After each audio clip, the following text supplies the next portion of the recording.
കൊച്ചിയിലെ തൊഴിൽ പീഡന ആരോപണത്തിൽ പുറത്തുവന്ന ദൃശ്യങ്ങൾ വ്യാജമെന്ന യുവാക്കൾ. കെൽട്രോ എന്ന മാർക്കറ്റിംഗ് സ്ഥാപനത്തിലെ യുവാക്കളാണ് പോലീസിനും ലേബർ ഓഫീസർക്കും മൊഴി നൽകിയത്. ഉടമ അവധിയിൽ പോയപ്പോൾ മാനേജറായി ചുമതലയേറ്റ മനാഫാണ് ദൃശ്യങ്ങൾ ചിത്രീകരിച്ചതെന്നും യുവാക്കൾ പറയും. ചില മാനേജേഴ്സ് സാറിനുമായിട്ട് വെറുപ്പ് കാണിച്ച് നിർത്തി പോകുന്നവരുണ്ടല്ലോ, അതിന് മുന്നോട്ടായിട്ടാണ് വേറെടുത്ത് നന്നാവുന്ന നാട്ടുകാർക്ക് ഇഷ്ടമല്ലല്ലോ. അതിനുകൂടെ നമ്മുടെ കൂടെ അല്ല, അപ്പൊ നിങ്ങളെ കൊണ്ട് അന്ന് ഈ മനാഫാണ് ഇതൊക്കെ ചെയ്യും. മനാഫായത് എന്ത് പറഞ്ഞിട്ടാണ് ഇതൊക്കെ ചെയ്യിപ്പിക്കുന്നത്? അത് നമ്മൾ അവിടെ മാനേജറാണ്. മാനേജർ എന്ന് പറഞ്ഞ ഒരു വ്യക്തി അവിടെ മാനേജറാണ്. അപ്പൊ അവര് പറയുന്ന പോലെയല്ല നമ്മളെ ചെയ്യാൻ പറ്റും. നമ്മളെ ജൂനിയർ ആയിട്ട് നിൽക്കുവാണ് നമ്മളവിടെ. അപ്പൊ നിൽക്കുമ്പോ അവര് പറയുന്ന പോലെ ഇങ്ങനെ പണിഷ്മെന്റ് ചെയ്യാൻ പറഞ്ഞപ്പോ ബെൽറ്റ് എങ്ങനെ ഇട്ടു, ആ ബെൽറ്റ് പിടിക്കുന്ന ആളെ ഞാനെന്ന് പറയുന്നത്. അപ്പൊ ബെൽറ്റ് ഇങ്ങനെ പിടിച്ച് ചെയ്യാൻ പറഞ്ഞു. നമ്മൾ ചെയ്തത് എന്താണെന്ന് അറിയില്ല. അപ്പൊ ഞങ്ങളുടെ ജനറൽ മാനേജറായിട്ട് സുബൈൽ സാർ അന്ന് ലീവായിരുന്നു. ആ ലീവ് കഴിഞ്ഞ് വന്നപ്പോ സാറോട് ഞങ്ങൾ കാര്യങ്ങൾ പറഞ്ഞപ്പോ സാറിന് ഇത് അറിയ പോലും ഉണ്ടായിരുന്നില്ല. അതിനുശേഷം ഈ മനാഫ ആ ഒരു വീഡിയോ നടക്കുമ്പോ, ആ ഒരു പരിപാടി നടക്കുമ്പോ അവിടെ വീഡിയോ പിടിച്ചിട്ടുണ്ടായിരുന്നു. ചില നിതിൻ അംബുജനാണ് വിവരങ്ങളുമായി ചേരുന്നത്. നിതിൻ, മാനേജറായി ചുമതലയേറ്റ മനാഫാണ് ദൃശ്യങ്ങൾ ചിത്രീകരിച്ചതെന്ന് പറയുന്നു. അങ്ങനെയാണെങ്കിൽ പോലും ഇവരെ കൊണ്ട് എന്തിനാണ് ഇത്തരത്തിൽ നായ്ക്കളാണ് എന്നുള്ള തരത്തിലൊക്കെ ബെൽറ്റൊക്കെ ഇടിയിപ്പിച്ച് ഇത്തരം പ്രാകൃതമായ രീതിയിൽ വീഡിയോ ചിത്രീകരിച്ചത്? പ്രവിത, മാസങ്ങൾക്ക് മുൻപാണ് പെരുമ്പാവൂർ കെൽട്രോ എന്ന സ്ഥാപനത്തിൽ ഈ സംഭവം നടന്നത്. ഈ സ്ഥാപനത്തിന്റെ ഉടമയായ ഉബൈദ് അവധിയിൽ പോയപ്പോൾ അവിടെ ചുമതലയേറ്റ മനാഫാണ് ഈ ദൃശ്യങ്ങളിൽ കാണുന്ന രീതിയിൽ യുവാക്കളെ കൊണ്ട് ചെയ്യിപ്പിച്ചതെന്ന് യുവാക്കൾ ഇന്നിപ്പോൾ പോലീസിനും തൊഴിൽ വകുപ്പിനും ലേബർ ഓഫീസർക്കും മൊഴി നൽകിയിട്ടുണ്ട്. മനാഫിന്റെ മൊബൈലിൽ തന്നെയാണ് ഈ ചിത്രീകരിക്കുകയും ചെയ്തത്.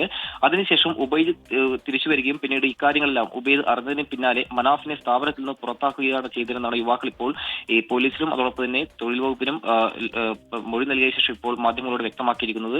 പിന്നീടാണ് ഈ ദൃശ്യങ്ങളിൽ കാണുന്ന യുവാക്കളുടെ അനുമതിയില്ലാതെ മനാഫ് ഈ ഒരു ദൃശ്യങ്ങൾ പുറത്തുവിട്ടത്. എന്തായാലും ഇപ്പോൾ ഇതിനകം തന്നെ ഈ സംഭവിച്ച കാര്യങ്ങളിൽ വിശദമായ ഒരു മൊഴി പോലീസിനും ലേബർ ഓഫീസർക്കും നൽകിയിട്ടുണ്ട്.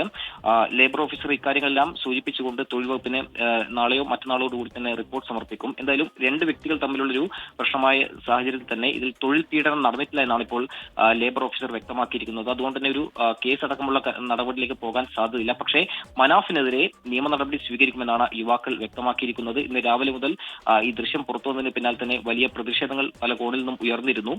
പാലാരിവട്ടത്തെ ഈ സ്ഥാപനത്തിനെതിരെ, പാലാരിവട്ടത്തിൽ പ്രവർത്തിക്കുന്ന സ്ഥാപനത്തിൽ ഇന്ന് പോലീസ് അടക്കം പരിശോധന നടത്തിയിരുന്നു. അപ്പോഴും ഈ ദൃശ്യങ്ങളുടെ ആധികാരികത സംബന്ധിച്ച് പോലീസിൽ ചില സംശയങ്ങളൊക്കെ ഉണ്ടായിരുന്നു. എവിടെ നിന്ന് ചിത്രീകരിച്ച ദൃശ്യങ്ങളാണ്, എപ്പോൾ ചിത്രീകരിച്ച ദൃശ്യങ്ങളാണ് തുടങ്ങിയ കാര്യങ്ങൾ തന്നെ പോലീസ് ഒരു അന്വേഷണം നടത്തി വരികയായിരുന്നു. ഇതിനിടയിലാണ് പെരുമ്പാവൂർ കെൽട്രോ സ്ഥാപനത്തിൽ നടന്ന ദൃശ്യമാണെന്ന ഒരു വിവരം ലഭിച്ചത്. അതിനുശേഷമാണ് ഇന്ന് ലേബർ ഓഫീസറും പോലീസും അവിടെ പരിശോധന നടത്തിയത്. പിന്നീട് യുവാക്കൾ ഈ ഒരു ദൃശ്യങ്ങൾ വ്യാജമാണെന്ന് മൊഴി നൽകുകയായിരുന്നു. എന്തായാലും ഈ ദൃശ്യങ്ങളിൽ കാണുന്ന യുവാക്കൾ ഇപ്പോഴും ആ സ്ഥാപനത്തിൽ ജോലി ചെയ്യുന്നുണ്ടെന്ന കാര്യം ശ്രദ്ധേയമാണ്.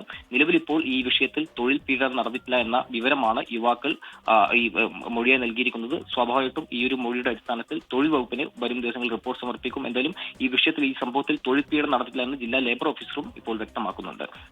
ശരി, ഇന്ന് പുറത്തു വന്ന ദൃശ്യങ്ങളിൽ കാണുന്നത് പോലെ അത് തൊഴിൽ പീഡനമല്ല എന്നാണ് ആ ദൃശ്യങ്ങളിൽ തന്നെയുള്ള യുവാക്കൾ പറയുന്നത്. തൊഴിൽ പീഡന ആരോപണത്തിൽ പുറത്തുവന്ന ദൃശ്യങ്ങൾ വ്യാജമെന്ന് യുവാക്കൾ പറയുകയാണ്. കെൽട്രോ എന്ന മാർക്കറ്റിംഗ് സ്ഥാപനത്തിലെ യുവാക്കളാണ് പോലീസിനും ലേബർ ഓഫീസർക്കും മൊഴി നൽകിയത്. വിവരങ്ങളാണ് നിതിൻ അംബുജൻ നൽകിയത്.